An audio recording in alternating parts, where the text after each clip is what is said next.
seemed like a long shot when he announced his campaign last June, but now Donald Trump is the only Republican left in the race. Within the last hour, John Kasich announced he is dropping out. This follows Ted Cruz suspending his campaign last night. Now the man who calls this building in Midtown Manhattan home is just one hurdle away from the White House. CBS 2's Tony Aiello is in our newsroom right now. Tony. Maurice, Donald Trump announced for president 323 days ago. A week later, a Washington Post poll had him in 11th place with 1%. His journey to the nomination is nothing short of remarkable. Now it's virtually certain 2 New Yorkers will face off for the presidency in November. Some snickered at the visual, Trump riding an escalator down to announce his campaign.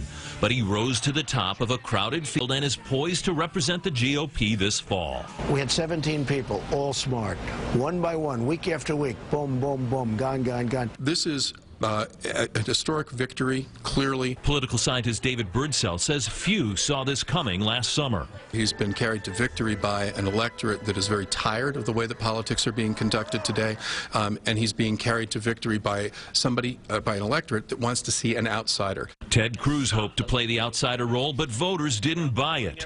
When he dropped out last night, he never mentioned Trump, but had blistered him earlier in the day. Donald Trump is a serial philanderer, and he boasts about it. Last night, John Kasich vowed to fight Trump at a contested convention. Less than an hour ago, he dropped out, never mentioning Trump.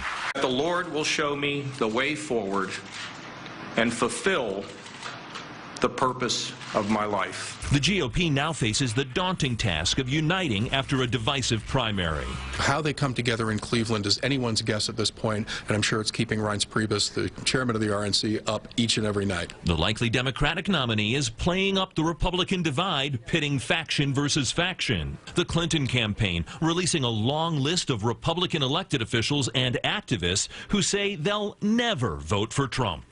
I invite them to join with Democrats. Let's get on the American team. Let's get off the red or the blue team. Let's get on the American team.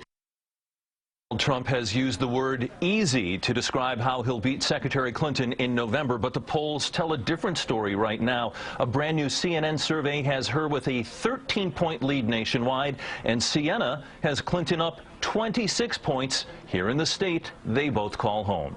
Live in the newsroom, Tony Aiello, CBS 2 News.